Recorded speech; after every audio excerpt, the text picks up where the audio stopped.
Programme میں خوش آمدید۔ 1965 کی جنگ کوئی بھول نہیں سکتا، غازیوں کو نہیں بھول سکتا، شہداء کی قربانیوں کو نہیں بھلایا جا سکتا۔ یہ وطن اگر آج قائم ہے، انہی غازیوں اور شہداء کی قربانیوں کی وجہ سے قائم ہے۔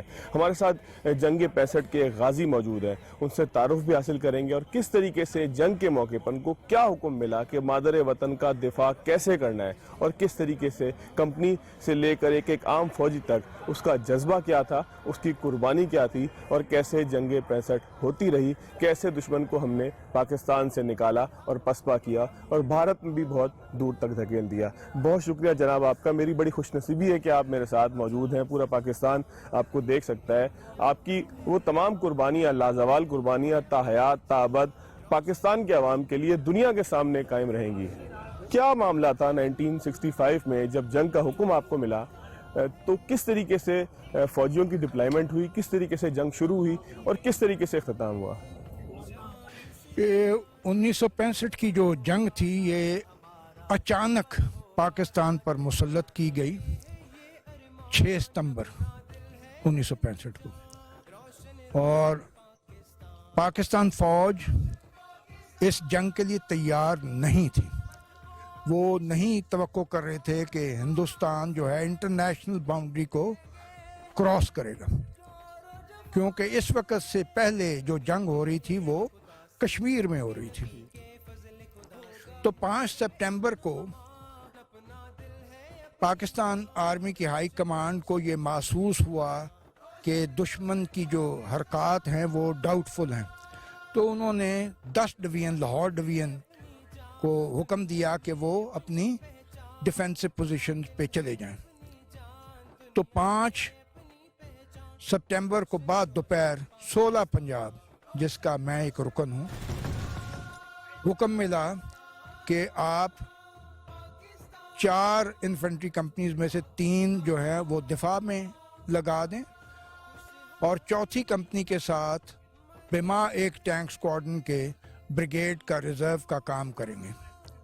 یہ بریگیڈ ریزرو جو تھا یہ وہ بریگیڈ تھا جو کہ امرتسر لاہور ایکسس پہ دفاع لیے ہوئے تھا۔ جو 3 کمپنیاں دفاع میں لگیں، ان کمپنیوں پہ دشمن نے ایک کمپنی پہ حملہ کیا ساؤتھ راوی سائفن پہ، اس بٹالین کو ہندوستانی بٹالین کو شکست ہوئی، اور ہماری کمپنی نے دشمن کا ایک آرٹلری او پی جو کپتان تھا اس کو کیپچر کر لیا۔ جو دوسری کمپنی تھی اس کو دفاع کی بجائے اس کو حکم ملا کہ وہ دشمن کی رانی پوسٹ کو کیپچر کرے، اور وہ انہوں نے 8 تاریخ کو کیپچر کی۔ اچھا، ایک مرزا صاحب یہ بتائیے گا کہ یہ بھی ہمیں معلومات ہوتی ہیں، تاریخ سے ہمیں پتہ لگتا ہے کہ ہم ہندوستان کے اندر تک چلے گئے تھے، پھر حکم ملا کمانڈ کا، ہائی کمانڈ کا حکم ملا، اور واپس ہم جو ہے وہ اپنی دفاعی پوسٹوں کے اوپر آ گئے۔ تو ایسا آپ کی کمپنی کے ساتھ بھی ہوا؟ کیا آپ بھی ان لوگوں میں شامل تھے کہ جو دشمن کے جو کیمپس تھے، دشمن کی جو چوکیاں تھیں، ان کو تباہ کرتے ہوئے دشمن کے علاقے میں پہنچ گئے تھے؟ یہ دشمن کا ایک اینکلیو تھا نارتھ آف راوی سائفن، جس میں ان کی توتی پوسٹ تھی، یہ کمپنی پوزیشن تھی۔ اس کے اوپر ہماری ڈیلٹا کمپنی کیپٹن محمد صفدر نے حملہ کیا، اور وہ 7 سپٹمبر کو اس کو کیپچر کر لیا۔ جو رانی کمپنی جو 8 تاریخ کو حملہ ہوا تھا، رانی پوسٹ بھی انڈین کی پوسٹ تھی، اچھا، اس کو بھی ہم نے کیپچر کیا، اور اس کے ساتھ جو ایک اور پوسٹ تھی وہ انڈین ڈر کے مارے ادھر سے بھاگ گئے۔ اتنا زبردست وہ حملہ تھا۔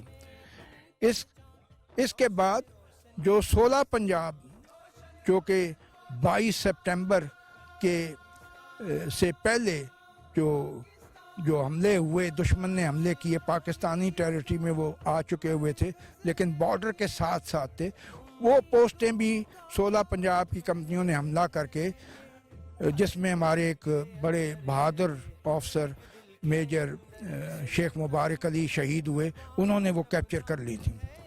اور اسی طریقے سے ایک چارلی کمپنی تھی جس کے سامنے 3 پوسٹیں تھیں جو اینیمی نے پاکستان کے اندر کیپچر کی ہوئی تھیں، وہ بھی میجر ظفر احمد ظفر نے وہ کیپچر کر کے دشمن کو بارڈر کے پار بھگا دیا۔ اچھا بریگیڈیئر صاحب، جو ہمارے سپاہی تھے، ہمارے جوان تھے، ہماری آفیسر جو تھے، ان کا جذبہ کیسا تھا؟ کیونکہ ایک دم جنگ مسلط کی گئی، ہم تو دفاع کے لیے نکلے تھے اپنے، تو ہمارے فوجیوں کا، ہمارے جوانوں کا، ہمارے آفیسرز کا جذبہ کیسا تھا؟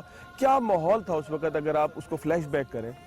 میں ایک اگزامپل آپ کو دیتا ہوں کیپٹن صغیر شہید کی۔ جب ان کو وہ جی ایچ کیو میں سروس کر رہے تھے، ان کی پوسٹنگ لاہور میں ہوئی، تو جب وہ میس میں پہنچے تو انہوں نے اپنی انگوٹھی اتار کے میس حوالدار کو دی اور انہوں نے کہا کہ یہ انگوٹھی میری وائف کو بھجوا دیں، جو کہ گجرانوالہ میں تھی، اور انہوں نے کہا کہ میری قوم کے اوپر دشمن نے حملہ کر دیا ہے اور میں اس کے دفاع کے لیے اپنی جان لڑا دوں گا۔ یہ ایک ایگزامپل ہے آپ کے پاس، بے شمار ایگزامپلز ہیں جدھر لوگوں نے ہینڈ گرینیڈ ہاتھ میں پکڑ کے دشمن کی جو اٹیک کر رہا تھا اپنی ٹرنچ سے نکل کے ان کے اوپر حملہ کر دیا۔ جو ٹینکس آ رہے تھے، وہ چھوٹی اینٹی ٹینک ویپن ہوتی ہے، اپنی ٹرنچ سے نکل کے ان کے اوپر حملہ کر دیا۔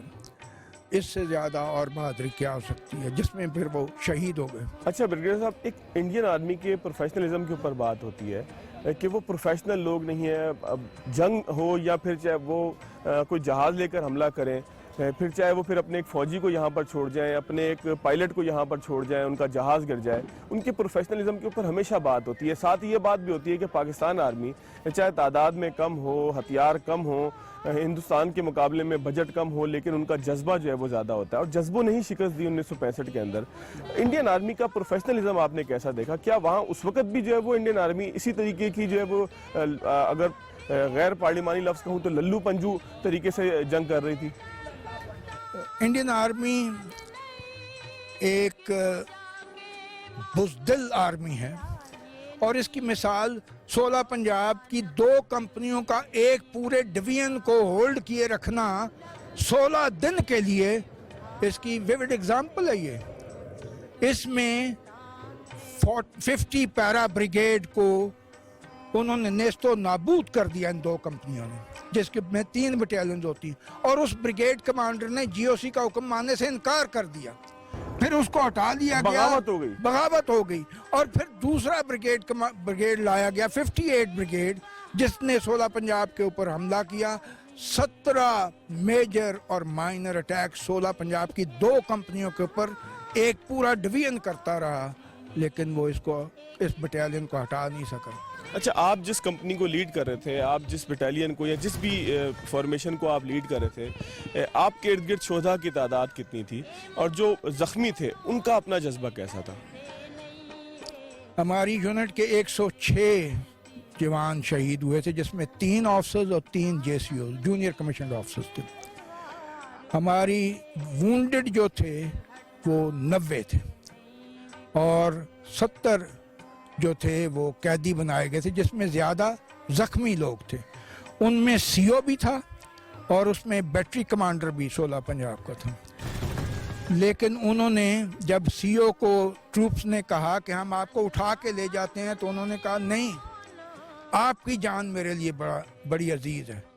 تو ٹروپس نے ان کے گرد گھیرا ڈال دیا، جو سب زخمی ہو گئے، اور زخمی ہی وہ قیدی بن گئے، لیکن انہوں نے سی او کو نہیں چھوڑا، اور سی او نے ٹروپس کو خطرے میں نہیں ڈالا۔ اس سے زیادہ کیا بہادری ہو سکتی ہے؟ اچھا بریگیڈیئر صاحب، مادر وطن کی حفاظت کے لیے، اس کی خاطر جان لڑانے کے لیے آپ سے بہتر مثال پورے پاکستان میں شاید ہی کوئی ملے۔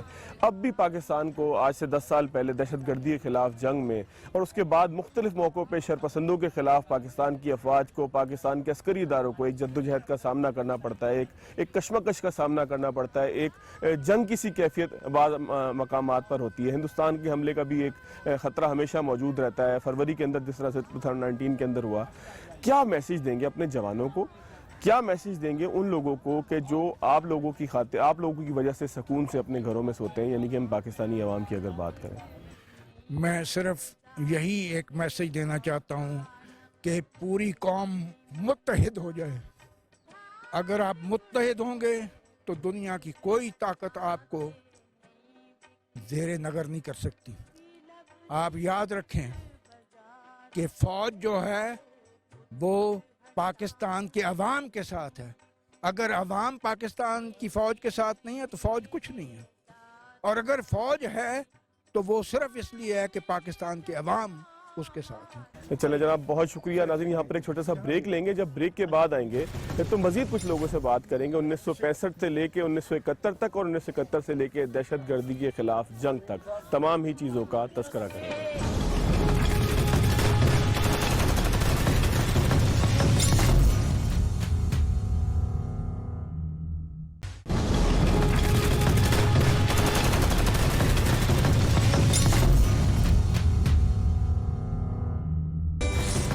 بریک کے بعد ایک مرتبہ پھر خوش آمدید. ہمارے ساتھ موجود ہیں 1971 کے غازی جنہوں نے اپنی ایک ٹانگ, اپنی جسم کا ایک حصہ مادر وطن کی خاطر قربان کیا. ان کے والد بھی ایک شہید تھے جنہوں نے 1965 کی جنگ میں پاکستان کی خاطر, ہماری خاطر, اس ملک کی خاطر, مادر وطن کی خاطر ایک بہت بڑی قربانی دی اور اپنی جان کا نذرانہ پیش کیا. میجر جنرل سکندر ہمارے ساتھ, سکندر شامی ہمارے ساتھ موجود ہیں. 1965 میں آپ کے والد صاحب تھے, شہید ہوئے. ایک شہید پورے قوم کے لیے ایک اثاثہ ہے, پورے قوم کے لیے ایک فخر ہے, پورے قوم کے لیے ایک ایسے حوصلے کا باعث ہے کہ جس کی بنیاد پر قومیں بنا کرتی ہیں. اپنے والد کی کچھ یادیں شیئر کیجئے گا کہ 1965 کی جنگ سے پہلے آپ کو کیا ان کی ایک فلیش بیک آتا ہے؟ وہ ہمیشہ بتاتے تھے کہ جب پارٹیشن ہوئی, ہماری ان کی پوسٹنگ انڈیا میں تھی, تو انہوں نے آپٹ کیا پاکستان کے لیے. تو جب وہاں سے وہ میری والدہ کے ہم سب کے ساتھ بائی ٹرین چلنے لگے تو ان کے جو ہندو اور سکھ افسر تھے وہ ان کو سی آف کرنے آئے. تو ایک نے کہا, شامی مسئلہ شزا حل ہو جائے تو پھر ملیں گے. He said no, اب میدان جنگ پہ ملیں گے. یعنی کہ اس وقت بھی جذبہ بیدار تھا, زندہ تھا. بیکاز کشمیر کا مسئلہ کھڑا ہو گیا تھا. He said اب میدان جنگ پہ ملیں گے, ویسے نہیں. اچھا, آپ کی جب بھی ان سے بات ہوا کرتی تھی, ظاہر ہے کہ 1965 کی وار سے پہلے آپ کی تربیت میں, آپ کو ایک فوج کا ایک سپاہی بنانے میں, فوج کا ایک افسر بنانے میں ان کا ایک بڑا کردار ہوگا. وہ کیا کہا کرتے تھے؟ اس وقت ہماری فوج میں پارٹیشن کے بعد ابھی تک کچھ انگریز افسر تھے. کمانڈر ان چیف بھی انگریز تھا, جنرل گریسی. تو ان کے سی او اور 2IC ادھر انگریز تھے. رمضان آ گیا, انہوں نے کہا دیکھو رمضان ہے, تھوڑا سا ان کا شیڈول چینج کر دو تاکہ یہ سحری افطاری ٹائم پہ کھا لیں. اور انہوں نے کہا you are in the army now. جھگڑا ہو گیا. انہوں نے ان کو ایز پنشمنٹ پوسٹ آؤٹ کرا دیا اور یہ چلے گئے کشمیر. ادھر کشمیر کی جنگ ہو رہی تھی اور ادھر یہ گئے ایک اور انگریز افسر کے انڈر, اور وہاں پہ پونڈو ماس کی جنگ ہو رہی تھی. اچھا, ادھر ان کا اتنا انہوں نے دلیری دکھائی اور کارکردگی کہ ان کو ستارے جرت کے لیے ریکمینڈ کیا. وہ ملا نہیں, but he was recommended for by that انگریز. اور جو جنرل صاحب تھے ادھر, ناصر آئی تھنک نام, انہوں نے کہا آئی سلوٹ یو. جب والد کی شہادت آئی میں نے کہا finished, I will join the army. سوال ہی نہیں پیدا ہوتا. اور میری والدہ نے بھی کہا کہ بیٹا ابھی ریگولر کورسز شروع نہیں ہوئے ہیں, وار کورسز چل رہے ہیں, وہ چھوٹے چھوٹے کورسز. جس دن PMA میں ریگولر کورس شروع ہوگا you will be the first to go. And I went, اور انہوں نے خوشی سے بھیجا. اسی طرح میں نے جیسے بتایا تھا جب 71 کی جنگ ہوئی, I was sitting in Quetta as a instructor. شیرینگ آپ ادھر کیا کر رہے ہو. یعنی کہ آپ کا جذبہ وہیں سے پیدا ہوا جہاں آپ کے والد کی شہادت کی خبر آئی. 1971 میں ایک بڑا واقعہ ہوا, آپ کے جسم کا ایک حصہ جو ہے وہ مادر وطن پہ, اس وطن کی خاطر قربان ہوا, اس قوم کی حفاظت کی خاطر قربان ہوا. وہ کیا اسپیسیفک واقعہ؟ دیکھیں جی, یہ جو ڈسیبلٹی ہوتی ہے نا, یہ ادھر نہیں ہوتی, یہ ادھر ہوتی ہے. اگر آپ کا ذہن مان جائے کہ آپ معذور ہیں تو پھر آپ معذور ہیں, اور اگر یہ نہ مانے تو پھر کچھ نہیں. اور آپ جس طرح سے میں آپ کو نہیں میں آپ کو بھی بتاتا ہوں, ہماری فوج کا قانون ہے کہ اگر آپ آپریشنز میں زخمی ہوتے ہیں It is no bar to posting, no bar to promotion.